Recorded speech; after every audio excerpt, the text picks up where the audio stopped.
welcome to another episode of Unfiltered with King Paul, and I am King Paul. And today, oh my God, y'all, we have the amazing Nona Lisa Brown. And this is just an honor to me that she's here. Not only is she an artist, she's a producer, she's a mother, which is now she's my new mother as well too. She is a two-time breast cancer survivor as well too. So she is a woman king. And not only she also does she's a president of the San Francisco chapter of the Grammy, the Recording Academy as well too. She is just an all-around amazing person. And not only that, she is God-fearing, and she has this amazing spirit that if you walk into the room with her, you'll feel it. So she has been here with us for now, this is the 4th day. She has been here 4 days. She's working on my new my re-release of my album, The Book of Paul, but it's now called Book of Paul, King Paul version. And I just cannot wait for everybody to hear it. It is amazing, and we could put in some great work. I gotta pat myself on the back. I have to also big myself up on this one. But she don't normally do this. But it's just something about our spirits connecting the first time that I met her. I met her through a radio promoter, and I had some questions or whatever. I can't remember what the questions were, but I asked her. And normally I don't do this. I don't ask for people contacts and stuff because that's not who I am.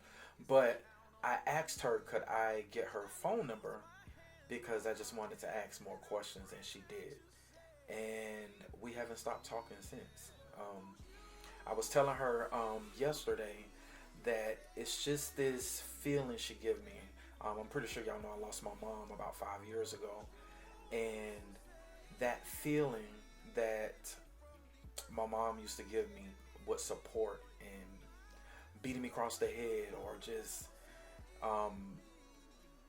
concerned. She's always concerned, and when there's nothing to be concerned about, but she's concerned, and I haven't had that in a long time. So it's just like I've taken to her, and I'm just so happy to have her here with me and actually working on this project, because I know it's going to be amazing, because she's pulling a lot of stuff out of me that I didn't even know that I had in me. But I can't wait for you guys to hear it. But we're gonna I forgot, and we got Danica here. Y'all know she here was. You can never forget me. Hey y'all. So we are going to have a little conversation with her. We're gonna ask some questions that I'm pretty sure that a lot of people don't know about her. I wanted to bring her on the podcast because a lot of people don't know a lot of stuff about her. I sat down and we sit down all the time and have conversations, and I'm like, hey, you got to come on the podcast, because a lot of people don't know this about you that they should know about you. Not only is it uplifting, but it's empowering as well too, that that the world needs to know that, hey, just because you see all of this, you don't know what all it took to get to all of this. So I want to start and ask you, Miss Nona, when did you start singing? When did you know that you were into music? Well, first of all, thank you for allowing me to be here. It has just been an amazing experience. You all have spoiled me. You are making it very difficult to get back on that plane this evening. But thank you. Your kindness has really, really blessed me in ways that you don't even have an idea. Oh, you're welcome. But how it started for me, grew up in church. I am the 7th child of 8 children. No one apparently was musical in my family. I didn't know that I had a musical gift until one day in church. The drummer didn't show up, and I jumped up and got on the drums. I was in my teen years and played as if I knew what I was doing. And so I started playing drums. My dad bought me a drum set, and I would just get on the drums. I would go to I think it was in junior high school, and they had a rally, and I brought my drums. They just put me out there, and I would play them. And then one Sunday at church, the pastor, my childhood pastor, said, "Where's Nona?" And I was sitting somewhere in church. He said, "Come here." He said, "God showed me you in a vision. And he showed me you playing the piano."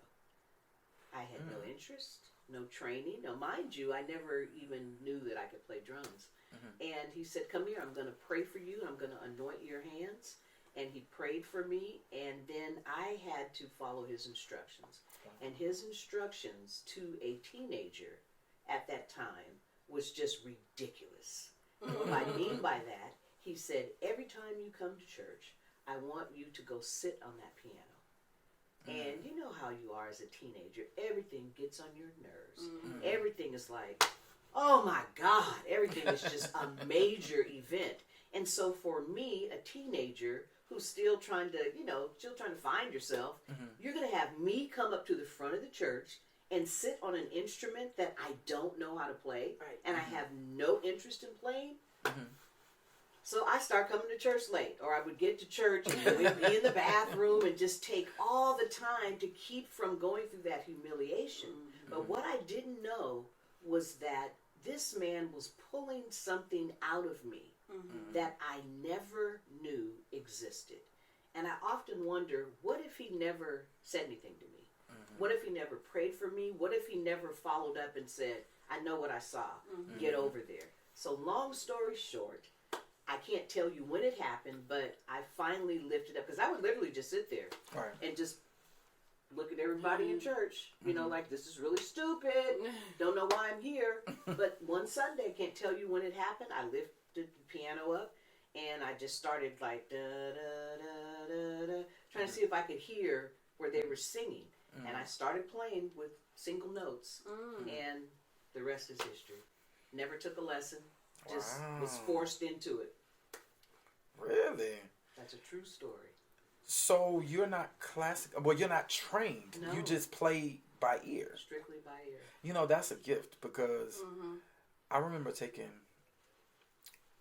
piano lessons probably when I was younger. I didn't make it past the first lesson. And then I tried again as an adult. I didn't make it past the first lesson. Wow. And I was just like, how do people just sit and just, first of all, I was like, oh, I don't have long fingers or whatever. I'm like, so maybe I can't do it. That don't mean, y'all, just because I ain't got long fingers now. But I'm just saying, you know what I mean? But I felt like my mind wouldn't let me do it. I feel like it's a certain gift that you have to be able to play the piano. And so being that you can do it without lessons, that says a lot. So let me ask you more questions about your growing up. Did you grow up with your parents, or? I did. I grew up with incredible parents. My mom was a child evangelist. She ministered to children. And so my love for people and my love for children, I love everybody, but I have a special thing for small children and old people. It's y'all in the middle that I struggle with. I'm just kidding. But my love for people and my compassion came from my parents. I had two very loving, compassionate parents and crazy siblings. We just had a really fun household growing up. Oh, and okay. I was pretty spoiled. Oh, you were spoiled? I was everybody's favorite. Well, I could tell because you're spoiled now. I was everybody's favorite. So you're the only one in your family that does music? Yes, well, I had a sister, God rest her soul. She sang. She didn't know how good she sang. She had an anointing to sing, and that's pretty much it. We don't really know where my musical gift came from. But ironically, my children are musical. My son is an incredible drummer who plays all over the world. My daughter is a great singer and has a great ear for music. So it definitely is being passed on to them. But I'm not really sure where it came from in my family. Okay. Yeah, because when I was, I picked up music from my mom. My mom was a singer. So it was, she pushed me to do it, but I wanted to do it because I was just like, I can do it. Because she can do it. But it was just like, she's good. I was like, I don't want to do this, but I want to do it because she's doing it. and she just started training me and pushing me and throwing me in front of people with her and stuff like that. So it just, I would say it came naturally, mm-hmm. but it was something that I was always so afraid of doing. Mm-hmm. And she threw me in a choir, the church choir, and I was so shy. I know you probably can't believe that, but I was so shy, and I was singing, and the her name was Miss Hagan. She was the director. Mm-hmm. She said, "You sound really good. Sing up." And sing louder. Mm-hmm. And I'm just like, okay. So then I'm in the choir, and the people, the guys in the tenor section, they didn't like me, and I was just like, well, why they don't like me? Like, so I went into this whole thing like, they ain't like me because I'm a big guy or whatever.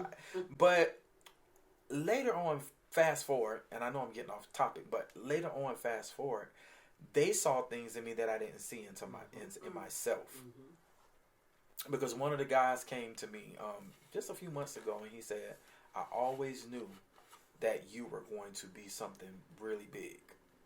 And I was like, what? I used to look up at y'all, but I didn't think y'all paid me any attention and stuff like that. He was just like, no, we were just in awe that you was this kid that had all of this voice. Mm-hmm. And I was just like, geez. So I say that to say, you never know what people think of you. You know? So true. You never know why people are the way that they are with you. And don't always think it's the negative. You know? You have to train your mind to think opposite of what you really thinking in your mind. You have to think, you have to do that. So, but that's what I want to say. It's but what I would call a mindset. Wink. Oh, yes. She's talking about mindset because that's a song that she actually wrote for me that she's producing. Well, we wrote. She came up with this mindset, and I was just like, explain that to me, Miss Nona. And she was starting to like explaining it to me, and I was just like, that's right. It's just all in the mindset. It's where you set your mind to think. It's what you set your mind to where you want to go. Mm-hmm. You know, so which I can't wait for y'all to hear. It's just like an amazing song. Like took me to a different level, I would say. And I have to say to you, as I was talking about my beginning, when my pastor pulled out something in me that I didn't know I had, I have to say thank you, because my purpose for coming here is to help write, produce. I never had in my mind I was going to sit down and actually play on the track, because in my mind I separate those two. When I go to the studio, there's something in me that's like, no, you don't do that part. Not that it's above me, but I never had the confidence to put it on a record. Mm-hmm. And so you forced me to do that. And I have to say thank you, because I don't know what was wrong with my mindset to make me think that I couldn't do that. So you pulled out something that was already there, and now you have me in this place where I'm changing my mindset. Who told you that you don't do that? I told me that I don't do that. Why did I tell me that? Right. I don't know. It because she's amazing. No sense. Now, I'm not saying that to say that. She's amazing. What I'm saying is I had to step back and look at myself. Sometimes you have to step outside of yourself and look at yourself and say, there's nothing wrong with her. Right. Who is this person in here that's saying that there's something wrong with that person out there? Right. So, thank you for being so persistent. Well, Miss Nona, hearing her play, it did something to me. So I was just like, so you're going to play on this? And she was just like, no. Oh, no. They're going to do this. I was teaching it to them. Right, she was teaching it to them. And they were looking at me like, are you insane? Yes. And I was just like, oh, no, ma'am. You're going to play this on this exactly track. What he said. And she was like, well, I normally don't do this. And I'm just like, are you serious? She was like, no. I was just like, well, thank God. So here you go. And it's amazing. It's like, it's really, really amazing. And that's what everybody's going to hear a little on this podcast. Well, my question for you was, how does it feel to be working with another inspirational artist like Paul? I mean, y'all, well, I'm pretty sure you listen to his album, Oh, and yes. his music is very inspirational. It has touched a lot of people. Mm-hmm. One of our ideas that he started doing was driving and playing his music when he drives Uber. And he gets so much feedback. People are like, "Oh my gosh," crying. I mean, all the phone calls conversations we have. So that was my next question to ask you: how does it feel to be working with another inspiring artist? But it seems like y'all just. I can tell you that's my mom. She I knows a lot. Me the But she's asking her the question, so I'm going to shut the heck up over here. See, I told y'all she was my mama. I told y'all she my mama. She puts me in place all the time. But I'm sorry. Go ahead. In all seriousness, it feels amazing, and let me tell you why. I work with a lot of people, but there's something about Paul's spirit that captured me. And it is so authentic. It is so pure. And this is what the world needs. People don't need you to tell them a bunch of stuff. They need to feel you. And when you say it, there's a lot of people that don't even see themselves. They're talking a bunch of stuff that's not talking about anything. They're not sincere. And people smile and say, okay, yeah, bro, I got you, yes, sis. But they know on the inside, she ain't about nothing. Right. That is like I call it an empty soul. I call it a chocolate bunny. Oh. You know what a chocolate bunny is? Is those Easter bunnies that are so cute and they're chocolate and they look good. Bite it. There's nothing on the inside. So there are a bunch of chocolate bunnies running around in this world that have no substance. Wow. We are in a place, and I really believe that this is the time for you, Paul. This is the time for your music. This is the time for all of you to be authentic, because the world is in a state to where they're looking for the greater. They're looking for that thing. They're looking for that something. They don't know that God has placed something in them to long for him. They don't know it's him, but they're just saying, I need something. I need something else. So when there are people like you who share your soul, who share your music, it really goes to the soul. What comes from the heart reaches the heart. So I'm really excited to be working with you, not because of the musical connection, but because of the soul tie and the spirit that we have. We have similar spirits, and we are out here just being conduits of peace and of something greater. So that's what excites me the most. Yeah. I know something powerful is going to come out of this project and this connection. Yes. Well, what a lot of people don't know is that her and I, what you guys don't know is her and I, we talk almost every morning when she takes her walk. Walking.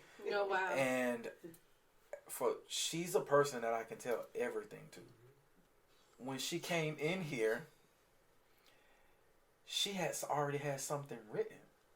And I didn't have it written. I had something came in my spirit on the plane. It was just the title. Right. I didn't have anything to go with it, and we start talking about it, and then boom. Right. So it was just like, I'm glad I had those conversations with her because she knew where to go. Exactly. She knew where to go because, it's a lot of stuff that I go through that I don't talk to people about. And to have somebody to be able to collaborate with me on something that is dear to me, because I'm going through things, and it's different getting it from someone else's perspective, Right. Exactly. versus your own. This is the first time that I've literally, to be honest, Ms. Nona, this is the first time that I've actually literally sat down with a writer and they actually wrote with me. Literally. The first time. Me and Hayes and 28, we all write or whatever, but they always come in and insert little things. But this is the first time that someone has actually took my hand and said, hey, do this, say this, remove that word, put that word, like teaching me how to be a better writer. And these 4 days, I'm telling you, like, it has really truly made me a different artist, because it's taught me so much when it comes to my voice. It's taught me so much when it comes to my gift as a writer, and I'm just so appreciative, But I have something for you, since you've given me so much. But before I give that to you, what I want to share with everybody, and I said this, Miss Nona is a 2-time breast cancer survivor. And she has fought with this thing. Fought. And it was so many different things. She fought it and won. So many different things that she had to endure while going through this. Not only that, she had to work. She had to be a mother. She had to be an artist. She had to be a musician. She had to be a grandmother. She had to be a musician at church. She had to do it all and still fight. How? So, Miss Nona, please tell us what you went through during that time. And I see you kind of choked up after I said what I was saying. So can you tell us? So I'll try to put it in a nutshell. The breast cancer was discovered through a routine mammogram. And that's why I'm such an advocate for women, even if you don't have it in your family. Get your mammograms because it can literally save your life, and it can really, really cause you to get ahead of things should it, be something really bad. But I had gone for mammograms for several years. I have a very high rate of breast cancer in my immediate family. I lost 2 sisters who had breast cancer and eventually went to some other part of their body. My mother had pancreatic cancer, died when I was in my teens. Aunts, breast cancer, so cancers all throughout my family. So it was the one thing that I feared the most was getting cancer of any sort. And I felt like, God, I'm a good person. I give of myself. Bless me by not having to endure that. Right. And lo and behold, did the mammogram. They told me to get dressed. We want the doctor to see you. I was like, that's different. What's up? And so the radiologist comes out and turns the camera around and says, do you see these little spots? They're like little calcification spots. I believe that's cancer. So I want you to, I'm going to send this to your doctor. So sent it to the doctor. She had me go do a little biopsy and called me like the next day. I still got to go to work every day. Now, mind you, just last year, I just retired from corporate America. Now, I've been a musician all my life and always worked in music and in the industry, all in tandem with working a corporate job. So I was at work. I was in the coffee room doing something, and the doctor called. I was like, hey, not thinking anything. And she was like, oh, I got your results back, and I wanted to tell you there was some cancer there. I lost it. I lost it in the copy room. I didn't know I was going to respond like that. I just started like crying like a baby, just like, oh, because it was the disappointment of, I felt that God failed me. The one thing that I asked God to do for me, the one thing that I was so afraid of, God, how can you let this happen to me? So I had to go. I managed at the time, and my girls were like, what's going on? I said, it's okay, I'm okay. They were like, no, we don't want you to leave. I had to gather my things, drive home, crying. And the doctor called me back. She said, come back in the office. I want to see you tomorrow. So she called me in the office. She said, I'm so sorry. I didn't know you were going to take it that way. She said, I never got a chance to finish telling you that the type of cancer that it was like a 0 stage. It was caught in the very beginning stages. It's called DCIS. It's like a 0 stage cancer. So she said, I wanted to tell you, you're going to be okay. It's a 0 stage. I'm going to send you upstairs to one of the best surgeons in this region. And she'll explain to you what she's going to do. So I pulled myself together, saw the surgeon, and she said, you're going to be fine. What we'll do is that we'll do a lumpectomy. We'll take that whole section out.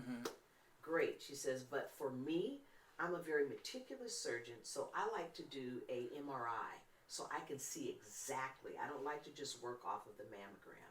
I want to do an MRI so I can see exactly what I'm dealing with. Fine. Do the MRI. We schedule the surgery. Never heard anything back. Show up for surgery.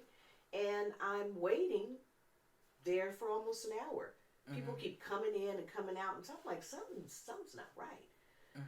So I asked the lady, I said, so what's going on? She goes, hold on, your surgeon's going to come talk to you. So she comes in and she goes, Nona, first of all, I'm sorry for keeping you waiting. Second of all, I'm a little upset because normally I get the results back and review them before I go to surgery. Mm-hmm. She says, I got caught up, busy, didn't follow up. I'm just looking at your MRI and I'm seeing 2 more spots. I said, what?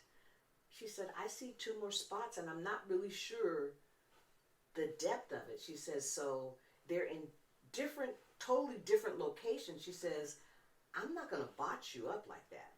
I would have to take here, and here. You know, so she said, I need to research further. I'm going to get a different kind of MRI. It was called like a guided MRI. It was like almost like a mammogram and MRI all in one. And so she says, so I'm going to postpone the surgery. And so they wheel me out, and this lady, I never will forget it, from the Red Cross brings me this package that has all the stuff in it, you know, death benefits. It's like a death package. Oh my Lord. So she goes, and it's funny now, but it wasn't funny then. She goes, here, I want to give this to you. This will be helpful. So it was almost like they're sending me home to die. Sending me home to die? What the hell is this? Sorry. What is this? So I get, wheeled out, called my best friends, in a couple of hours they were at my house, sitting at my house, trying to console me. So I'm devastated. I'm like, this is not going to go well. So it took about a month to get an appointment for this specific test. We get the test done and go back and I see the surgeon. She said, I've got some good news. She says, what they saw on there was cancer, 2 different types of cancer, but it was like in its micro, this extra test that she did picked up, it was like in its beginning stages. It was there, but it hadn't done anything yet. And she said those 2 different types of cancers were very aggressive types of cancer. So she said the good news is that would not have been picked up in a mammogram. That cancer could have been there and grown. So she said, I need you to take a few days and think about this before I talk to you about surgery. And so, still devastated, crying, don't want people to even say the word cancer. I'm like, yeah, this is the situation, but, blah, blah, blah, blah, blah, blah. I wouldn't say it. I didn't want to talk about it. I didn't want anybody to know. And at the time, it was Miss Joy who had a conversation with me. She said, God is leading me to tell you that you need to talk about this. Your healing and your deliverance is in talking about it. And I didn't like that conversation. I remember meeting her at a restaurant and left the restaurant mad because I didn't want to, I dare you tell me what I'm going to talk about. But it was through prayer and it was through, I don't know what happened. I just literally woke up one day and said, you know what? I knew the doctor was leading towards a mastectomy because she said, I want you to think about it I knew she was leading towards that. So already I made my peace. I said, you know what, God? I know this is not it for me. I want to live. I have a lot to do. So I want to lower my risk down to as low as I can. So when the doctor called me, I said, well, I thought about it. I said, I want you to take both breasts. Now, mind you, I only had cancer in one. And it was not a stage. It wasn't even a stage. It was not a stage. And so the doctor was just like, I'm thrilled, yada, yada, yada. So long story short, I went through having a total mastectomy. And it was like an 8 or 9 hour surgery. We did it all in one. They did the mastectomy, and then the plastic surgeon came in and placed what they call expanders to get your breast cavity ready to receive something. Long story short, it was a long process. I had to have about 3 surgeries because a couple of the implants went bad. One day I was like looking good, woke up the next day and I had like a flat chest. I was like, I don't think that's that's normal. Yeah. Don't think that's normal. And so something happened where it just deflated. Another surgery. Okay, so go back and do that surgery. It was at least about 4 surgeries. Jesus. And when I finally went to a different surgeon, because I thought at the time, that surgeon got me through, but it's like, boo-boo, you're not going to keep doing art projects. Yeah, right. This ain't working out too good. So I go to another surgeon. Everything's beautiful. She reconstructs me. Love her. She lives closer to where I'm at. Everything went great. And 4 weeks later, I thought I had the flu. I was like, ooh, I had a fever. And thought it was the flu. Didn't say anything to the surgeon. Went away in 2 days. Day 3, I started feeling something leaking.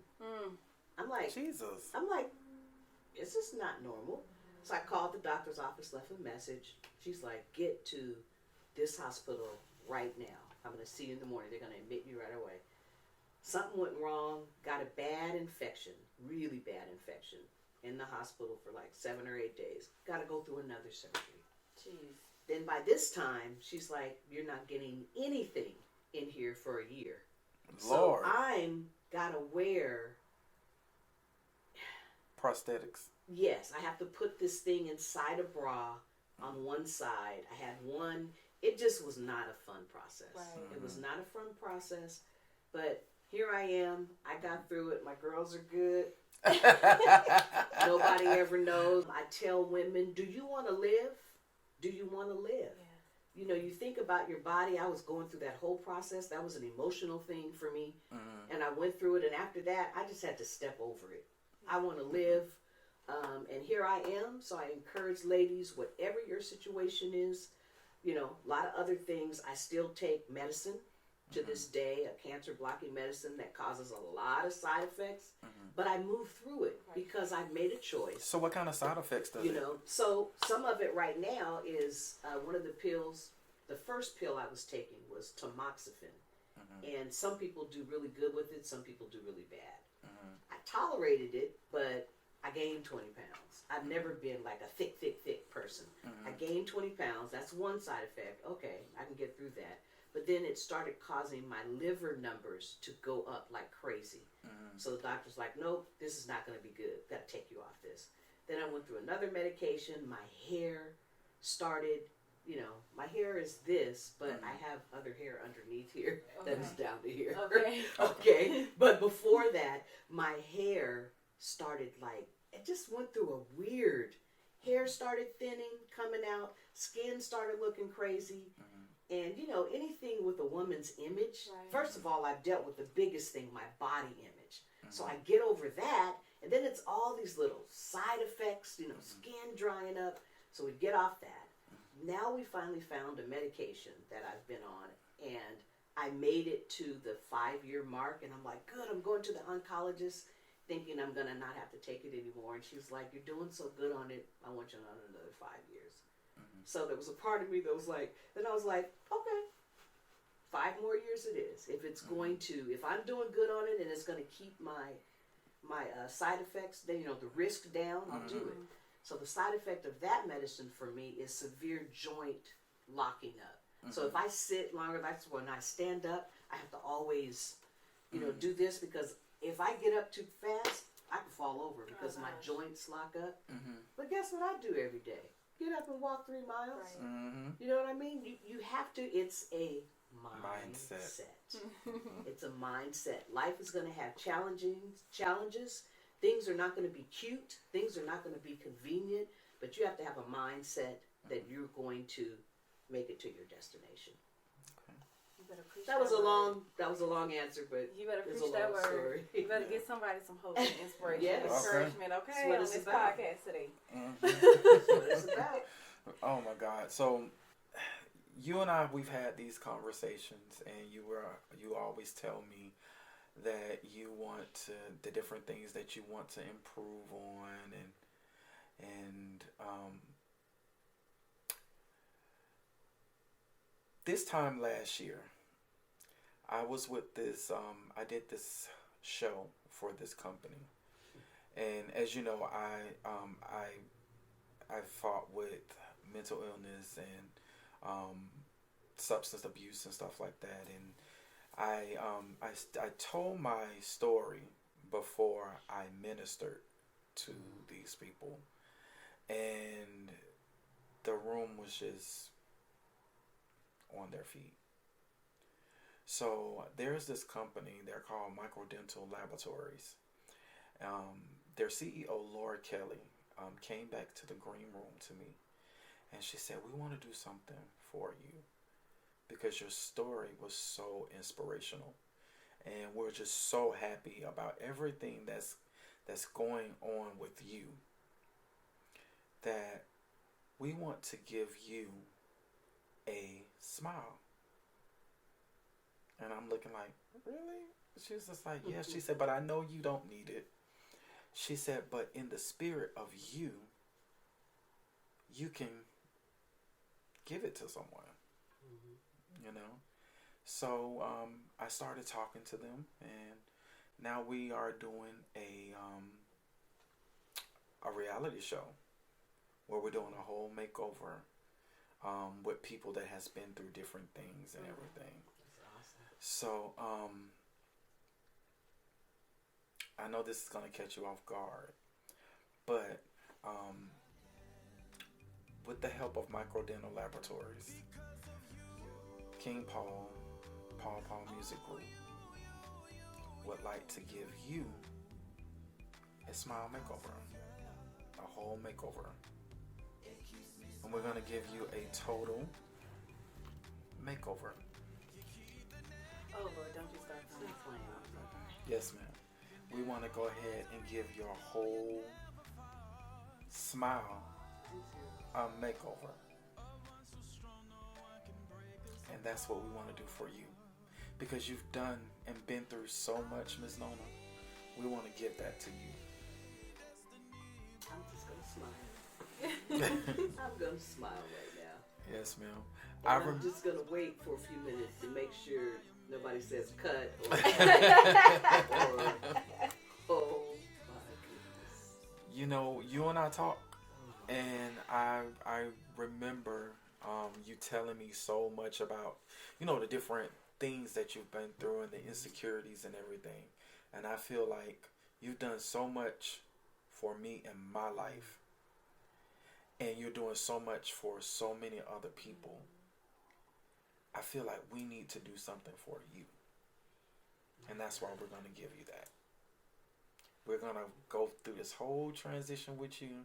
We're going to let the world see you go. We're going to let the world see you go through this whole transition.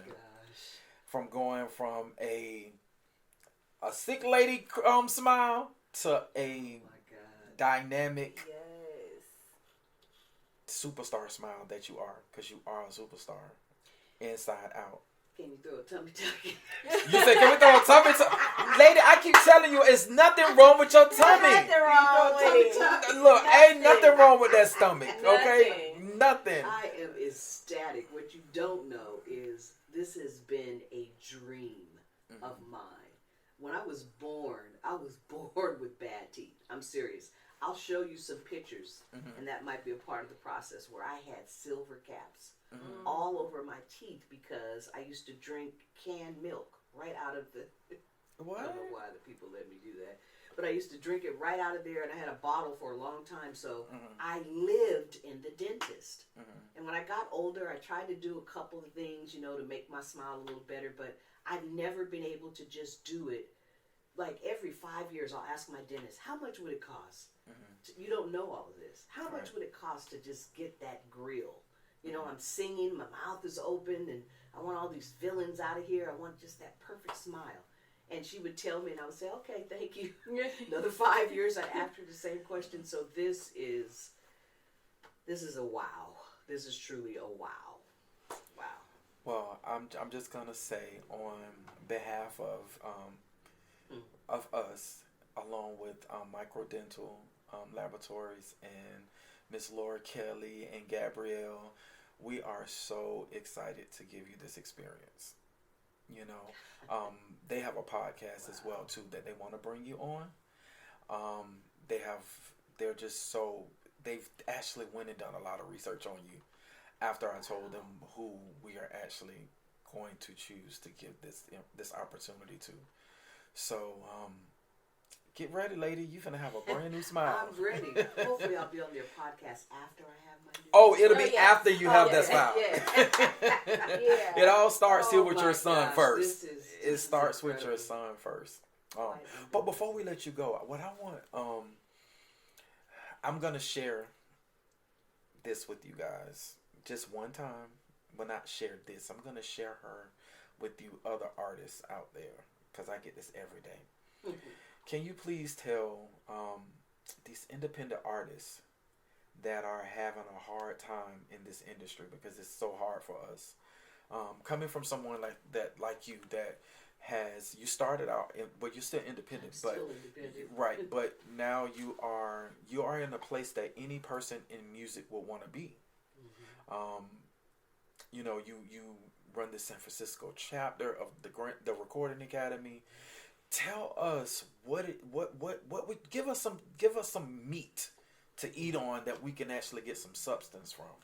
So I can just tell you some of the things that have helped me grow and learn is number one, educate yourself first on the industry. Google is your friend. Don't rely on people to give you information. Research it yourself. Number two, believe in the gift that you have, even if no one else co-signs it. Even if no one else, if they go around you and ask everybody but you.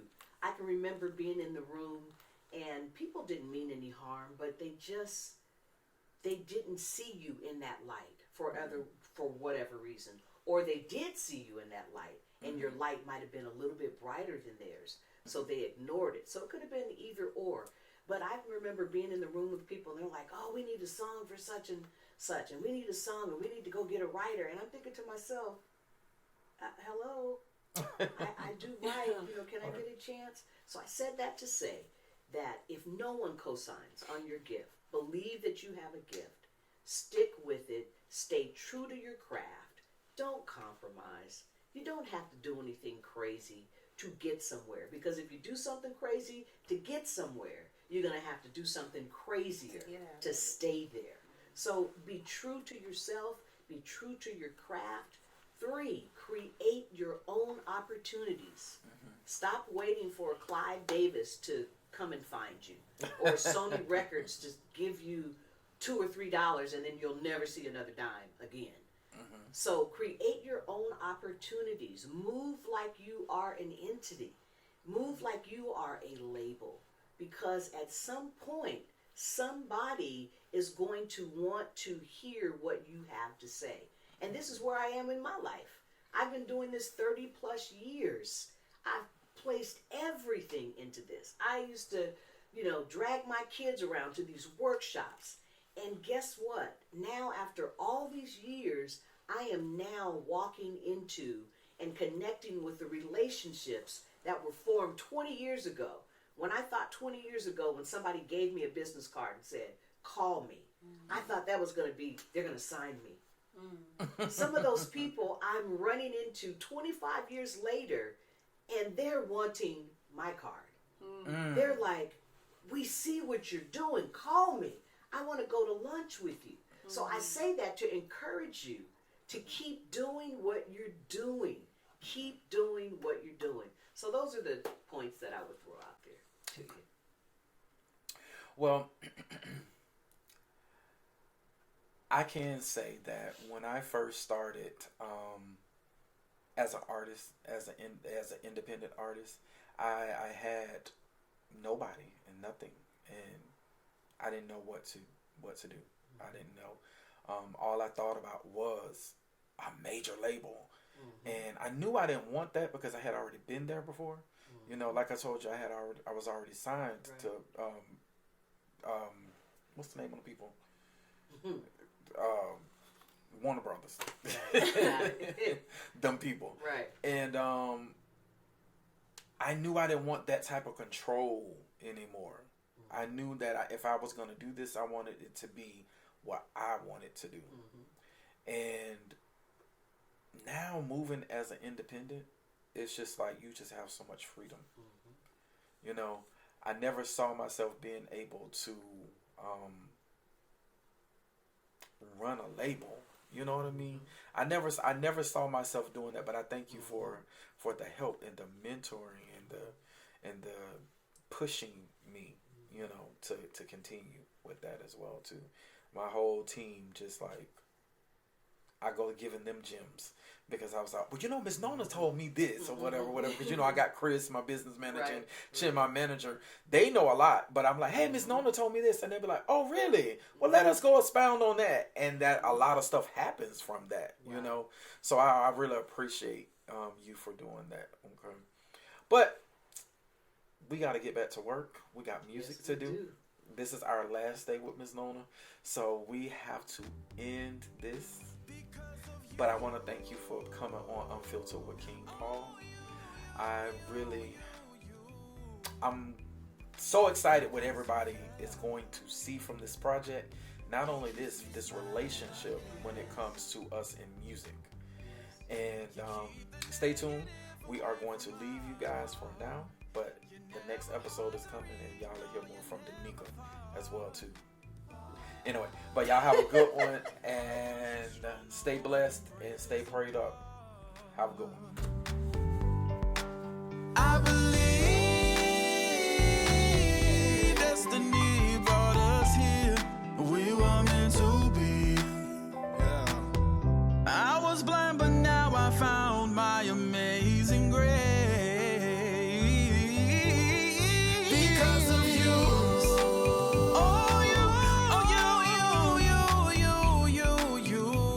Because of your